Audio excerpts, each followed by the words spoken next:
Hello! Welcome to our channel, Speak English with Spark. I am Jessica. And I am John. We are very happy to be here with you today. Today, we are talking about a very special topic. That's right. Our topic is Fluency comes from speaking. Many English learners ask us, how can I speak better? It is a big question, but the answer is very simple. To speak well, you must speak. Yes, you cannot learn to speak only by reading books. You need to use your voice. But Jessica, many of my students are very nervous. They always say, John, I am afraid to speak because my English is not perfect. I understand that feeling. It is very normal to feel a little bit scared when you start. Exactly. They worry about grammar and they worry about their accent. They think people will laugh at them. But that is the secret, John. Making mistakes is actually a good thing. It means you are trying. That is true. If you don't make mistakes, you're not learning anything new. Right. Think about a small child. When a baby starts to talk, they make many mistakes, but their parents are happy because the baby is speaking. You are right. No one is perfect on the first day. So, to our listeners, please, don't be afraid. Just open your mouth and try. It is okay to be slow. It is okay to use the wrong word. The important thing is that you do not stop. Jessica, I have a question for you. Many people spend hours and hours reading English books and watching movies. Is that enough to become fluent? Well, reading and watching movies is great for your brain, but it is not enough for your mouth. For your mouth? What do you mean? Think about it like a sport. Can you learn to play football by only watching it on TV? No, of course not. You need to go to the field and kick the ball. Exactly. Speaking is a physical skill. Your mouth muscles need to practice moving in a new way to make English sounds. That makes so much sense.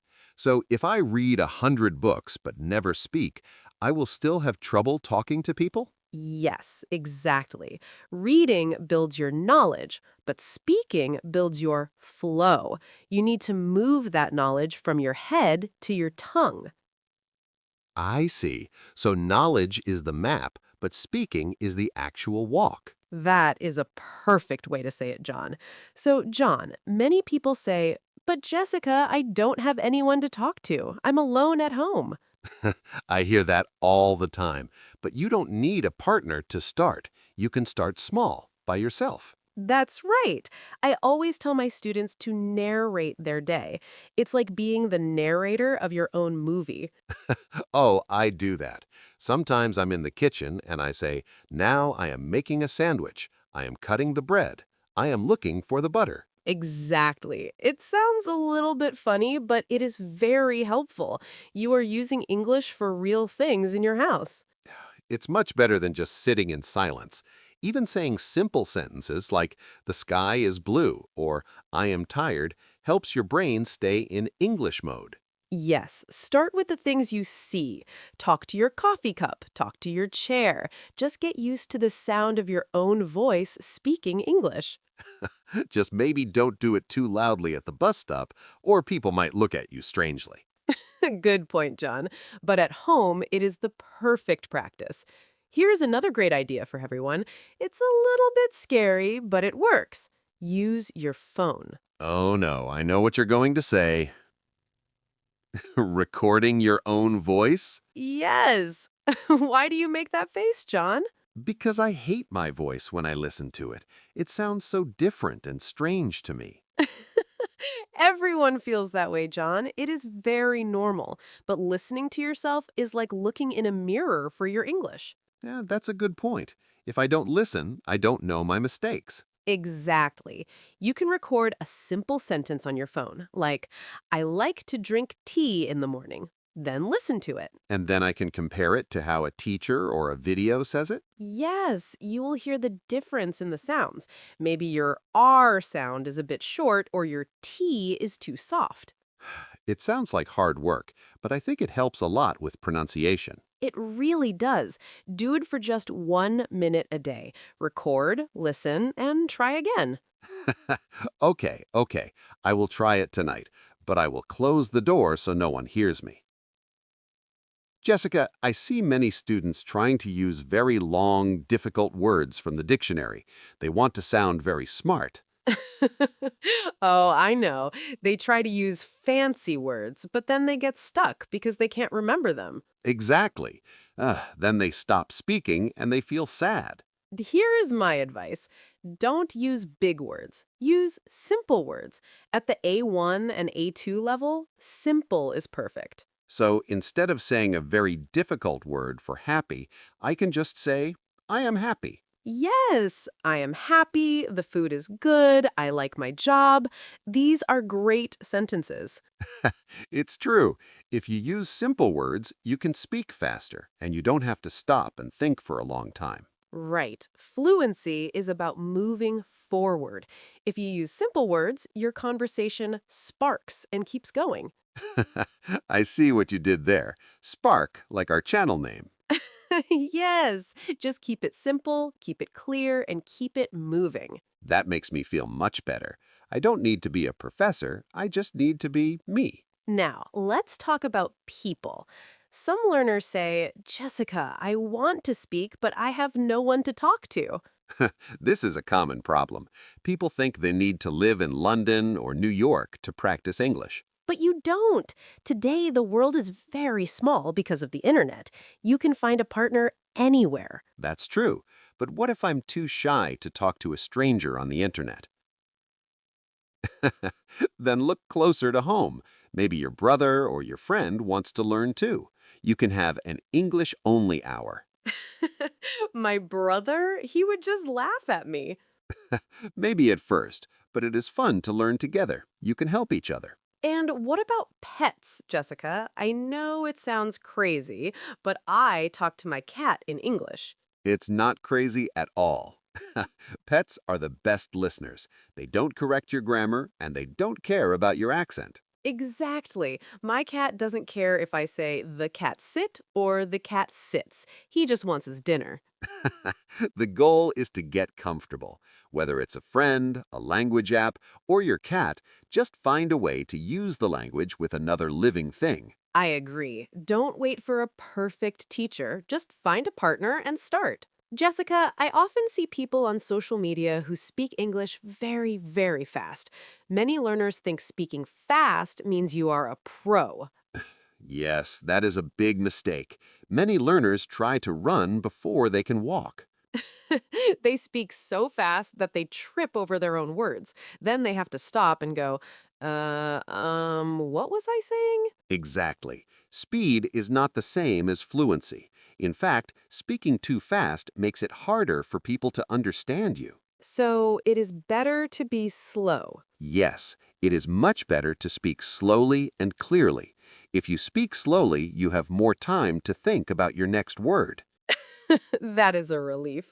When I speak slowly, I feel more relaxed. My heart doesn't beat so fast. Exactly. When you're relaxed, your English sounds more natural.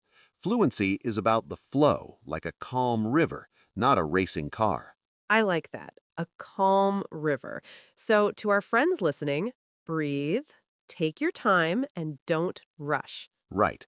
Clear English is better than fast English, every single time. Jessica, have you ever heard of a technique called shadowing? Shadowing? Does that mean I have to follow someone around in the dark? No, nothing like that. It is a special way to practice speaking. You listen to a person speaking English and you repeat exactly what they say, almost at the same time. Oh, like a shadow follows a person when they walk. Exactly. You find a short video or an audio clip of a native speaker. When they speak, you speak too. You try to copy their speed, their feelings, and their sounds. That sounds a bit difficult for a beginner, doesn't it? It can be, but you can start with very easy sentences. For example, if the person says, "It is a sunny day," you say, "It is a sunny day," right after them. Ah, I see. It helps you get the music of the language. English has a rhythm, right? Yes, it really helps your mouth get used to the movement. You don't have to think about grammar because you're just copying. I like that. It's like singing along to a song on the radio, but with talking. Precisely. It builds your confidence because you hear yourself speaking perfectly natural sentences. Wow, John, we have shared a lot of tips today. Let's take a quick moment for our listeners. Ah, good idea. If you're listening to us right now, just take a deep breath. In and out. You are doing a great job. Learning English is not a race, it is a journey. Sometimes students feel tired. They think, I'm not getting better. But you are. Just by listening to this, you're helping your brain. Exactly. You are halfway through our talk today. If you feel a bit overwhelmed, don't worry. You don't have to do everything at once. Right. Don't try to record yourself, find a partner, and talk to your cat all in 1 minute. Yes, just pick one thing. Maybe today you just speak to yourself for 5 minutes. That is a win. I agree. Be proud of yourself for being here. You are a spark learner, and that's amazing. So, relax your shoulders, have a sip of water, and let's keep going. We have more secrets to share. I'm ready. Let's do it. Jessica, I have a big question. How much time do people really need to spend on speaking? Do they need to study for 5 hours every day? Oh no, 5 hours is way too much for most people. They would get so tired and bored. Oh, that is good news. I don't have 5 hours. I have a job and I have to cook dinner. Exactly. The secret is not how long, but how often. I think 10 or 15 minutes every day is perfect. 10 minutes? That is shorter than a lunch break. Yes, but you must do it every single day. It's like brushing your teeth. You don't brush your teeth for 2 hours on Sunday and then stop for the rest of the week, right? No, that would be terrible. I brush them every morning and night. It is the same with English. If you speak for 10 minutes every day, your brain stays warm. If you wait a week, your brain gets cold and forgets. I see. So consistency is the key. 10 minutes in the car or 10 minutes while I get dressed in the morning. Precisely. It's a daily routine. Make it a habit, like drinking your morning coffee. Okay, I can do 10 minutes. That feels very easy and possible. John, here is a mistake I see a lot. Students learn a long list of single words. For example, water, please, drink, I. Yes, and then when they want to speak, they have to build a puzzle in their head. I want, drink, water, please? Exactly. It takes too much time and it is very tiring. So what should they do instead? Learn phrases. Don't just learn apple. Learn I am eating an apple. Ah, I see. So the whole sentence is one piece in your brain. Yes, if you learn how are you, you don't think about grammar, you just say it. It comes out fast and natural. That makes sense. It's like a shortcut for your mouth. Right. When you learn a new word, always look for a simple phrase to go with it. Instead of coffee, learn I would like a coffee. I like that. It makes speaking feel much smoother. You don't have to think about the rules. You just use the phrase. Exactly. Phrases are the building blocks of fluency. Jessica, we talk a lot about practice, but what about feeling brave? Even if I know the words, sometimes my heart beats so fast when I have to speak to a stranger. Oh, John, that is the confidence wall. Every learner has to climb it. Ah, it feels like a very tall wall. How do I get over it? Well, here's a funny tip. Sometimes you have to fake it until you make it. Fake it? You mean pretend I'm a native speaker? Yes, act a little bit. When you speak English, pretend you are a famous actor in a movie or a very confident business person. Hello, I am John, and I am very important. Like that? Exactly. Change your voice a little bit. When you act, you aren't worried about your mistakes anymore. You're playing a character. That is actually very smart. If the character makes a mistake, it's not me. It feels less personal. Right. And the more you pretend to be confident, the more real confidence you will actually feel. I'm going to try that. Next time I go to a cafe, I will pretend I'm the most confident English speaker in the world. Do it. Stand tall, use a loud voice, and don't worry about being perfect. Confidence is 50% of the battle. Jessica, what if I'm just sitting in my room? How can I practice speaking if there's nothing happening around me?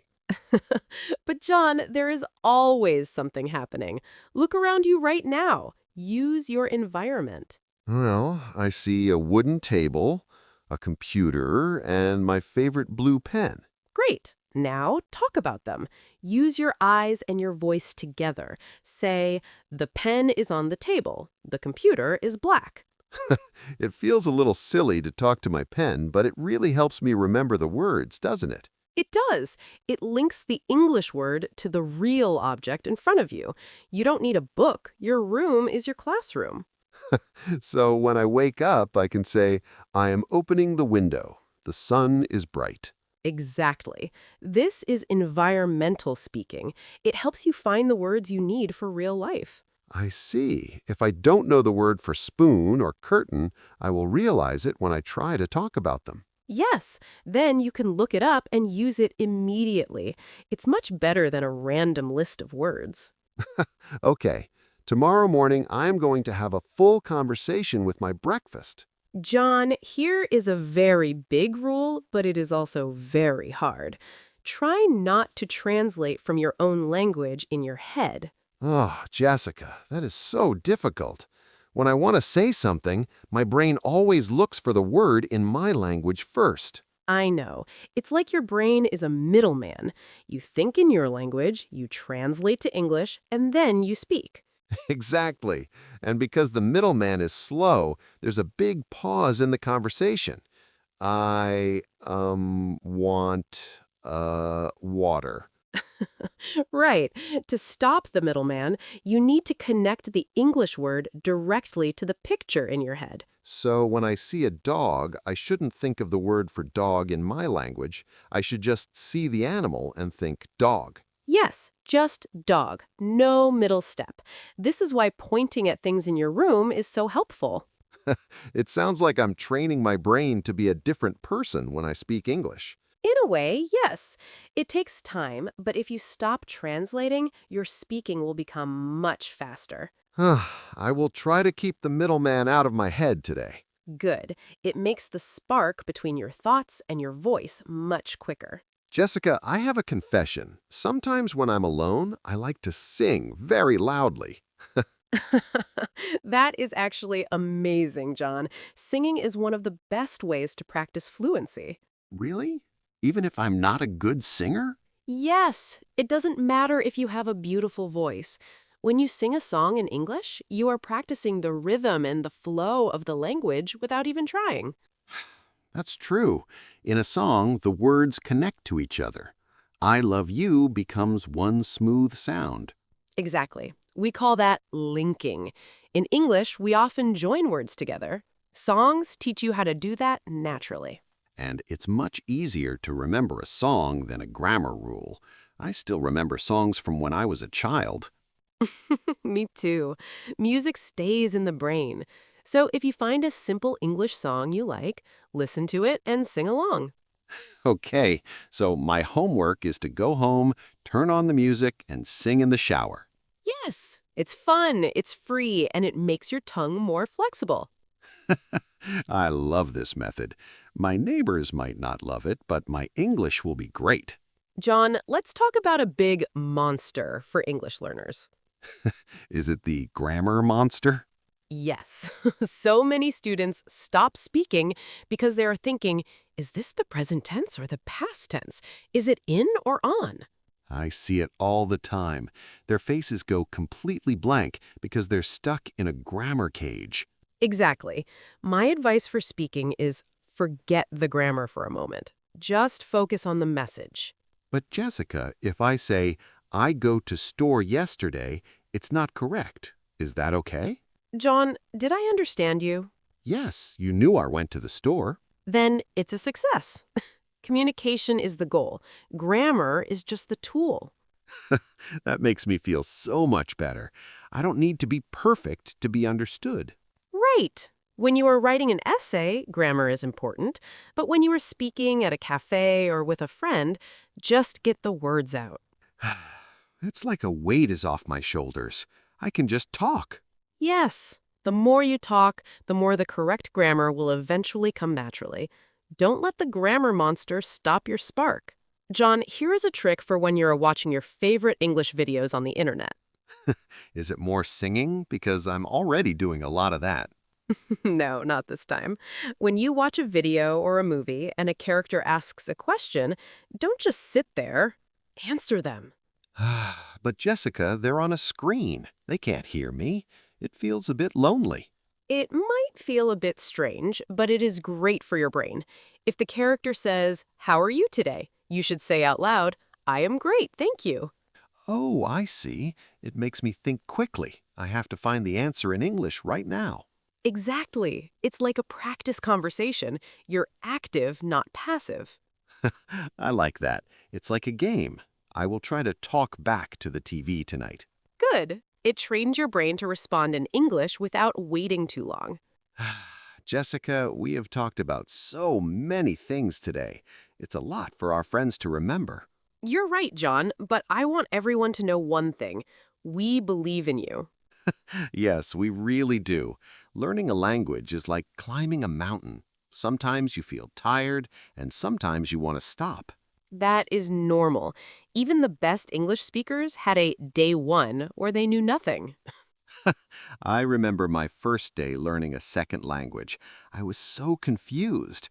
I felt like my brain was full of soup. Soup. That's a funny way to say it. But look at you now. You kept going. Exactly. Every small sentence you speak is a victory. Every time you say hello or thank you in English, you're winning. Don't compare your chapter 1 to someone else's chapter 20. Your journey is special. So if you feel like you're slow, it's okay. Just don't stop. A slow walk is still moving forward. That's right. You are part of the Speak English with Spark family now. We're walking with you. Stay positive, keep smiling, and keep that spark alive. Well, John, we have reached the end of our conversation for today. Time goes by so fast when we are talking. It really does. I hope our friends at home enjoyed these tips. Well, let's remember the most important secret. If you want to speak English, you must open your mouth and speak. Yes, don't wait for one day. Start today. Talk to yourself, sing a song, or record your voice on your phone. And most importantly, come back and visit us here at Speak English with Spark. That's right. We're always here to help you grow and feel confident. If you liked this video, tell your friends. Practice together. Thank you so much for listening to us today. You're doing great, and we are very proud of you. Goodbye, everyone. See you in the next one. Bye-bye. Keep speaking.